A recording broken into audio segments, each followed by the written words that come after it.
Boom boom boomerang. তো জিদ্দার অনেকদিন ধরেই অ্যাকশন সিনেমা দেখেই যাচ্ছিলাম, তো অ্যাকশনের মাঝে সে একটু অন্য ধরনের জিনিস নিয়ে এসেছে, সেটা সায়েন্স ফিকশন কমেডি ড্রামা।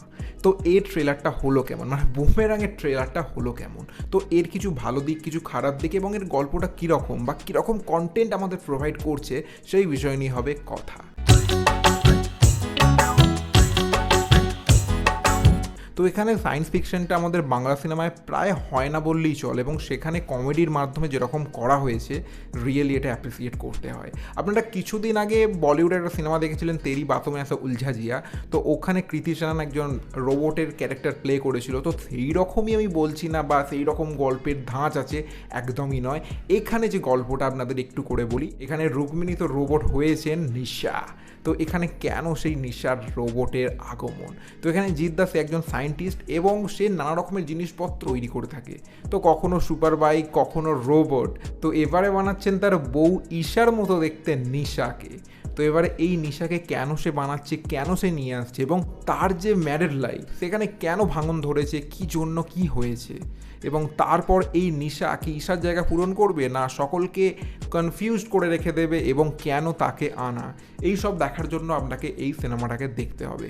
তো এই সিনেমার গল্প যেরকম নতুনত্ব প্রোভাইড তো করছে, তার সাথে সাথে এখানে কমেডি পাঞ্চেসগুলো কিন্তু দারুণ। এখানে যে অ্যাক্টার্সগুলো আছে যারা সাইড রোল করছে, তো প্রত্যেকজন দারুণ। এখানে সৌরভ থেকে শুরু করে রজতব দত্ত থেকে শুরু করে এখানে আরও অনেক ক্যারেক্টারগুলো আছে যারা কিন্তু দারুণ কমেডিগুলোকে হ্যান্ডেল করতে পেরেছে। এবং রজতব দত্ত মানে সে যখন কমেডিতে চলে আসে নয়, তার ধারের কাছে কেউ নেই। এবং ওখানে ওফ লাভলি মদনদার কথা কিছুটা হলেও মনে করায় কিন্তু।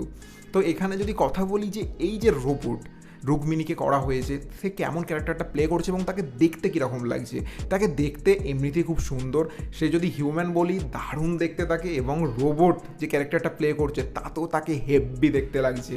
এবং এখানে মেনলি বলতে হয় জিদ্দাকে। এমনিতে জিদ্দাকে আমরা যখন অ্যাকশন আবদারে দেখি সত্যি মনে হয় সে ওই জিনিসটার জন্যই তাকে বানানো হয়েছে, কিন্তু এখানে জিদ্দাকে যেরকম সুইট সিম্পল একদম একজন সায়েন্টিস্টের ক্যারেক্টার দেওয়া হয়েছে, দারুণ দেখতে লাগছে তাকে। তো ওভারঅল ট্রেলারটি দারুণভাবে কাট করা হয়েছে, দারুণ প্রেজেন্টেশন। তো এই সিনেমাটা আমার মনে হয় মাসেসরাও একটু দেখতে পছন্দ করবে, এবং ফ্যামিলি অডিয়েন্স তো দেখবেই দেখবে। এখানে কমেডিগুলো বেস্ট জেনুইন কমেডি হয়েছে, যেগুলো দেখলে আপনার হাসি পায়। তো আমার মনে হচ্ছে রুক্মিণী ক্যারেক্টারটাকে দারুণভাবে প্লে করবে, কারণ ট্রেলারে দিয়ে যেটা বোঝা যাচ্ছে, তো সিনেমাতে আরও বেশি কিছু আমরা বুঝতে পারবো। তবে ট্রেলারের যদি লাস্ট 10 সেকেন্ডের কথা বলি, ওটা ভাই আপনাকে পুষিয়ে দেবে, কারণ ওই 10 সেকেন্ডে জিদ্দা কি সুপার হিরো। কারণ জিদ্দার যেরকমভাবে এন্ট্রি হয় ওই সুপার বাইকে, ভাই দেখবেন সে যেরকম কস্টিউম পরেছে, যেরকম অ্যাকশনগুলো করছে, মানে মনে হচ্ছে মানে তার মতো লুক লাইক হয়তো কোনো রোবট বানিয়েছে, জিদ্দা নিজেই বানিয়েছে, এবং সে অতটাই পাওয়ারফুল এরকমও হতে পারে যে সুপার বাইকটা যেরকম বানিয়েছে, প্রথমের দিকে একটা সিনস আছে একটা বাচ্চা ছেলেকে বাঁচাচ্ছে। তো আমরা ফাইনালি বাংলায় কোনো সুপার হিরো পেতে চলেছি, সত্যি জিদ্দার হাত দিয়ে সেটা কিন্তু হচ্ছে। মানে আমি ভীষণভাবে খুশি এই ট্রেলারটিকে দেখে, ট্রেলারটি বেশ ভালো হয়েছে, এবং আমার মনে হচ্ছে সিনেমাটা অনেকে দেখতে পছন্দ করবে। কারণ এখন অ্যাকশনটা অতটা না চললেও কমেডি ড্রামা যেরকমভাবে এখানে প্রেজেন্টেশন হয়েছে, নতুনত্ব প্রোভাইড করা হচ্ছে, সেটা কিন্তু অনেকে দেখতে পছন্দ করবে।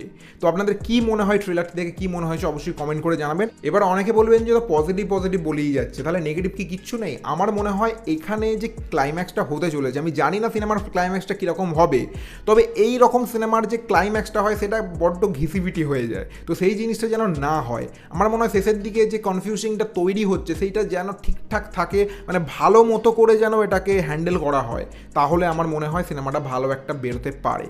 তো এই ছিল রিভিউ। তো আপনাদের কেমন লেগেছে অবশ্যই কমেন্ট করে জানাবেন। তো এখন এখানেই দেখা হচ্ছে পরের কোনো ভিডিও, ততক্ষণ ভালো থাকবেন, সুস্থ থাকবেন, চ্যানেল নতুন এলে সাবস্ক্রাইব করে পাশে থাকুন। তো এখনের মতো